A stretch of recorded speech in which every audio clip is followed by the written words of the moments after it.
2017 Ford F550 Fraserway Adventurer 4. Yes, I've rented this RV for a family vacation. Part of my idea of driving everything is driving small things and also very large things. So this is the F550. Now this has a 6.7 liter Powerstroke Turbodiesel with approximately 400-ish horsepower and maybe 900 pound-feet of torque-ish. I think a little bit more than that. The real numbers are on the screen right now. So that's your horsepower and torque. My wife is holding the camera. Shout out, thank you. And my son's being very quiet in the back. Thank you. And we're actually on the way back from camping because I wanted to have more experience with this. So we've already done the camping part, but we are going camping. So camping Jacob is here. Yuri's not here. He's doing his own cottaging. So he's got cottage Yuri. So the first thing you guys are probably most curious about is the back of this thing. I'll talk about driving this as well, but let's cut to what the back of this thing is when you're parked. We've got the awning out. We're in full camper mode. Now we got to get inside. Watch this.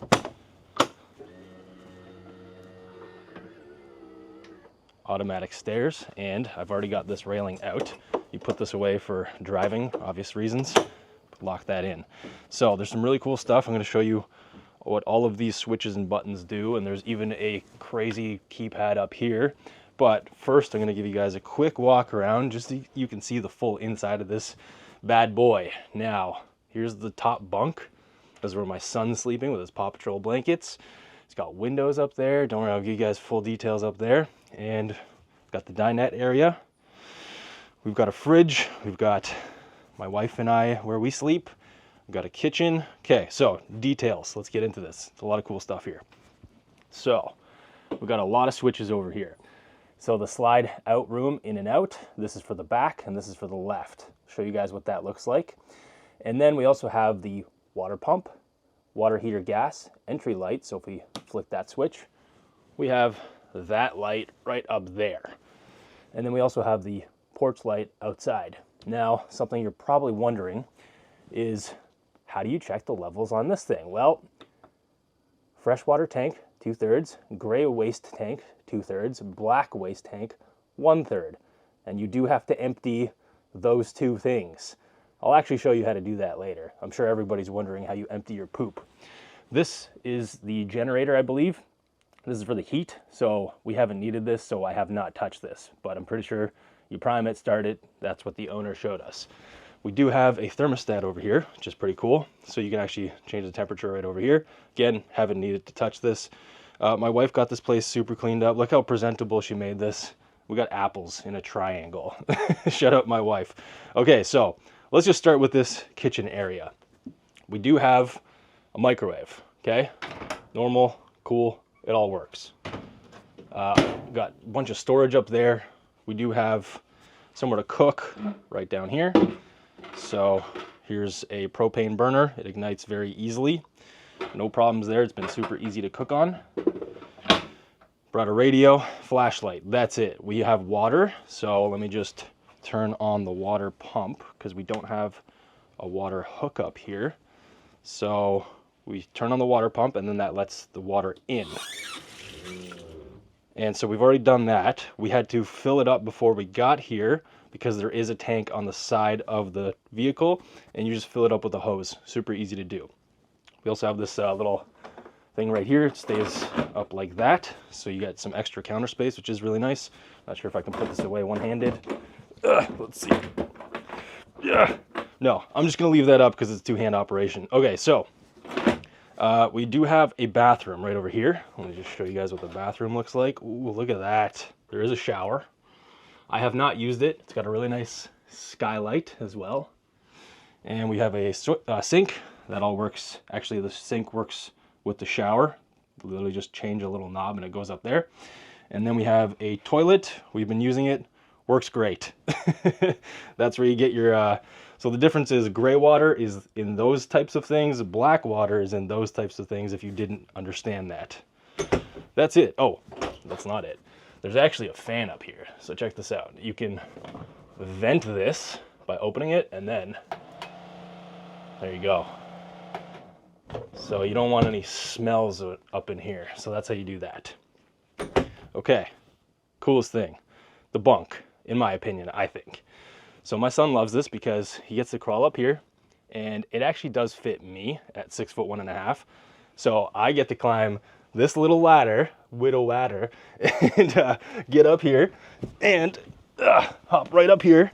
And I actually do fit on both sides relatively comfortably. Sorry to my son and wife who had this bed made up, but I fit. It's pretty nice up here, not gonna lie, like quite a bit of room. We also have a window, so my son can look outside. You can also open that window, which is really nice. There is a fire escape hatch over here, and that all closes. And then right up here, we got this cool skylight. So we've got it in like venting mode right now. So if you open that up, that's wide open. You can also fully close that for sleeping. Really nice, really well thought out. And then that also opens. So we're just gonna leave that where it was. Okay, some storage up here. And that's really it. So here's what it looks like from this perspective. Got a ton of storage. These are all shelves. Some of our stuff is down here. I do have to climb down the ladder, or I can just jump. It's actually not that high. And what my son loves doing is crawling through here because this thing does disconnect. Oh, I should have put that away. This does disconnect and just comes off like that.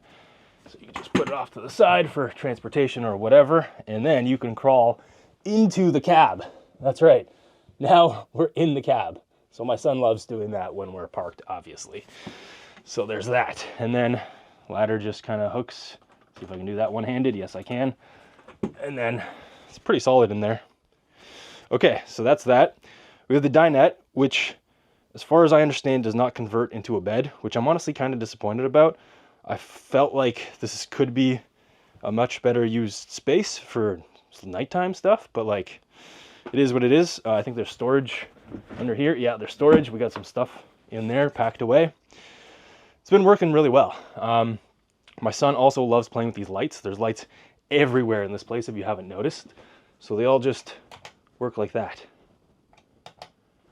And there's blinds, there's plugs throughout the whole RV. We've got like the regular 12 volt, we have regular wall plugs. Got all the like nice things that you'd expect in like a house. So it's been like super convenient. This is the first time we've ever rented an RV, so it's been really nice to explore this kind of life. We got a skylight up here. You can also close the skylight like that. Ugh, come on. Of course, the one time that this doesn't happen. Come on. Let's go. Uh-oh. I'll fix that after. That's literally the first time that's happened.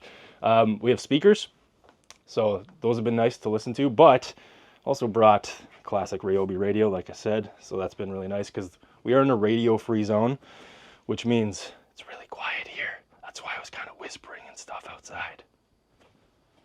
Listen. It's just kids yelling. That's about it, and they don't even yell that loud. Okay, next coolest thing. You guys aren't even expecting this yet. Check this out.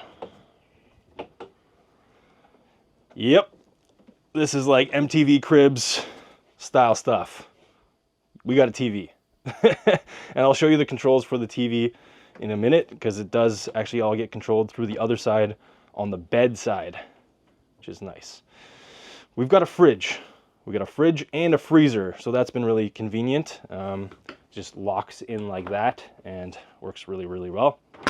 That also runs while the vehicle's in motion, so that's been nice. You don't have to bring a cooler. You just put all your stuff in there and it just works.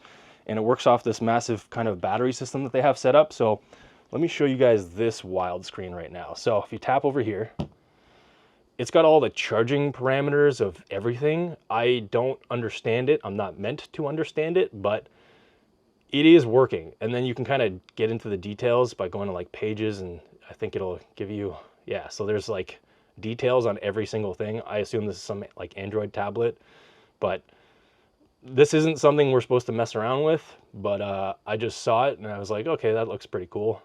Just gonna see what's up. But that's all that does. So that tells you like your whole charging system. They do have like a bunch of batteries and things like under here, I think, if I remember. Yep, there's just a bunch of batteries and cables that I don't want to look at, I don't want to touch. Also, I should mention that all these things are pretty solidly mounted, so you do have to like reef on them to open them for obvious reasons so that they don't open in transit. We got, again, more plugs over here, and back here, bedroom. This is a bed that obviously converts back into a couch for transportation. So I'll show you guys again how that looks a little bit later, but this is the whole layout, and this does close. So there's a little screen type thing over here. You pull it across, you can make that into like a fully enclosed bedroom if you felt like it, but we did not, because we wanted to hear if our son was awake or not.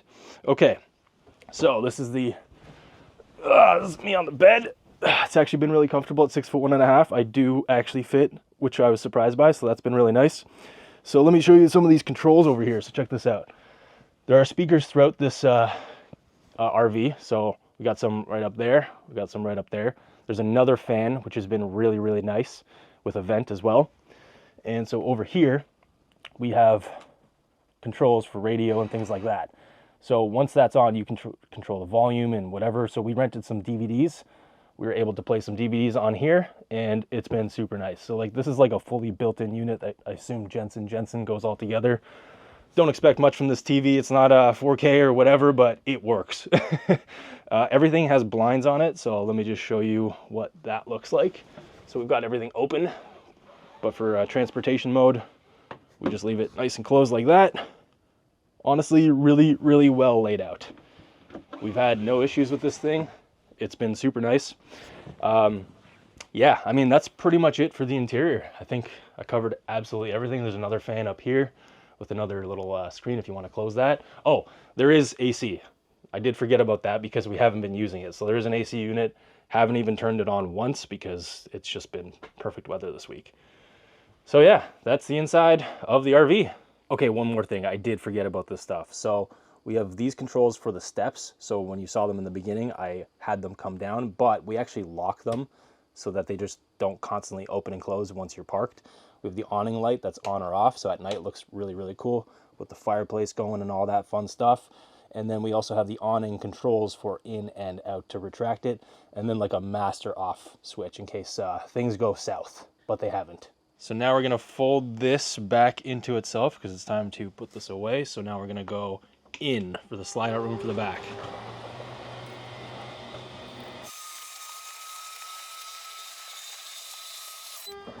And that's that. So now this is what this looks like. So you have about that much space because it's meant for transport. Now let's do the next one. Slide out room left. So now we're gonna go in on this one.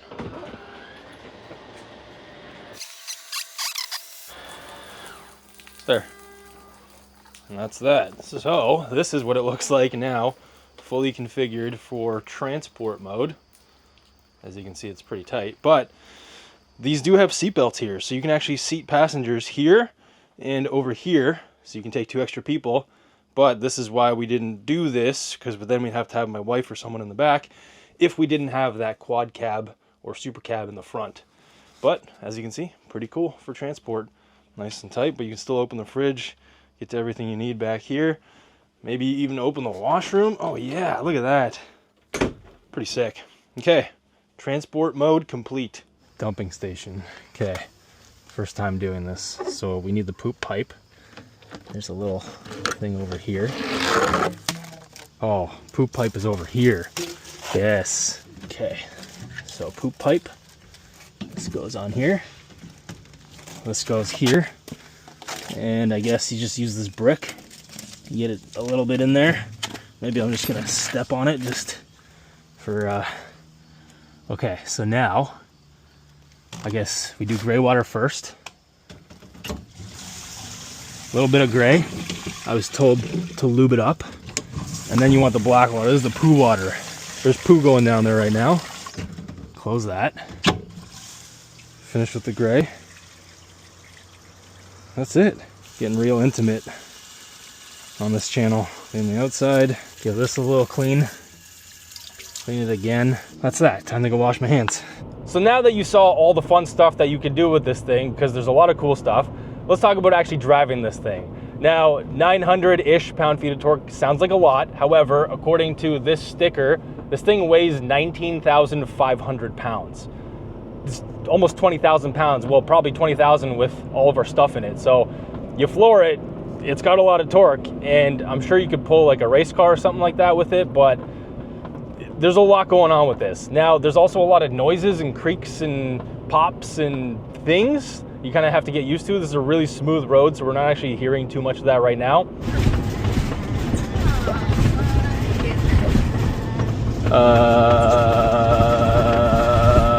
But to get it out here to go camping, I had to pick this thing up because I rented this full price, no discounts, didn't reach out for anything like that.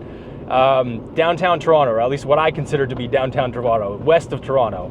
I had to drive it out of the city, which is very nerve-wracking because the thing is massive.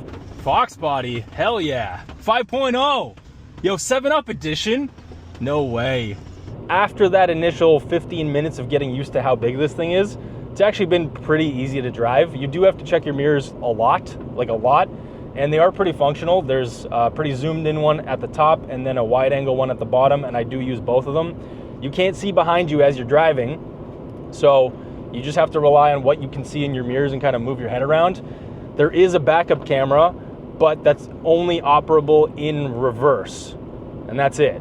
The coolest part, I think, about this particular unit, it's a 2017, and this is all the nice stuff, very similar to my 2018 F-150 with the gauges, with the screen, and I was told by the owner that he did add Apple CarPlay to this, but it is a factory style thing, which it actually might be all OEM pieces, because it does actually work really, really well. So having CarPlay in here, basically game changer. Like, you could just drive wherever you want, no problem. We do have 2 high, 4 low. We also have tow haul, but I mean, I could probably use it, but really don't think I need it. We have a 6-speed auto, and it shifts so smooth. Powerstroke has also been really smooth, so no complaints about the actual powertrain. Driving this feels like just you're sitting in an F-150 that happens to be a lot bigger, and that's really about it. You know what's farther than anything that's in this world? What is it, buddy? Space! Space, that's right. Space is the farthest thing in this world. That's right. Okay. Turbo. We've got turbo boost gauge, which I love seeing. However, it's in kilopascals, so it goes up to 28 times 10 kilopascals, so I think that's 40 psi if I did the math correctly, which is cool to see. That's a lot of pressure on a 6.7 liter diesel. Now, I also do love that we are on Continental tires. That was one of my relieving moments of picking this thing up, because you never know, you could be on some off-brand tires. So go to Continental's website, click our link, check what your recommended tires are. And I also did check if there was a dipstick, and yes, sure enough, there is a dipstick, and it tells you what oil weight to put on the oil cap. So go to our link through TotalEnergies to check your recommended oil. So those things were very nice to see on this.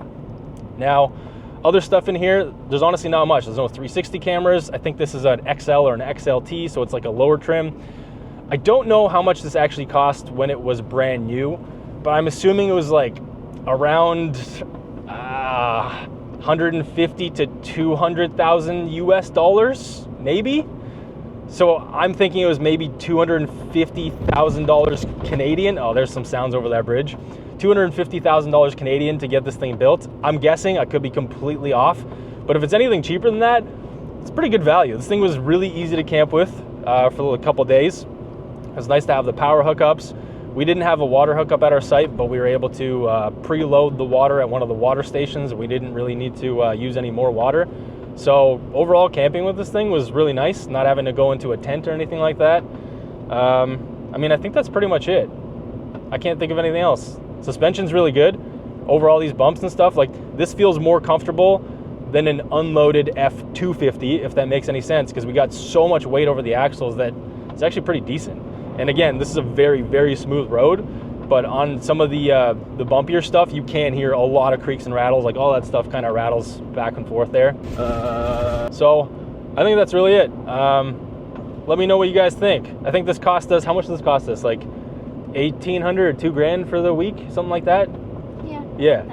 Yeah, so $1,800, $2,000 for the week-ish, or a couple days less. I'm not really sure if that's good value, but you can get smaller ones. However, the smaller ones don't have this super cab, which was one of my main reasons for wanting this one, because I could put the car seat in the back and not have to worry about it, because otherwise you'd have to put the car seat in the front, forward facing, and then my wife would have to be sitting way in the back in those like buckled seat belts on the dinner table bench. So I think this is really good. It was really hard to find this super cab one, and now that I have my regular F-150 that can tow, maybe next time we'll get a regular trailer and then tow the trailer to see what that's like. So let me know what you guys think. Thanks for watching, and we'll be back. Yuri and I will be back together with a nice normal review, or something weird, who knows. See you at the next video. I did forget 2 things, very important. Visor test. 3, 2, 1, full pass, slides really easily, and cup holders do also pass no problem. This is actually the same layout as my regular F-150, so that's been really nice.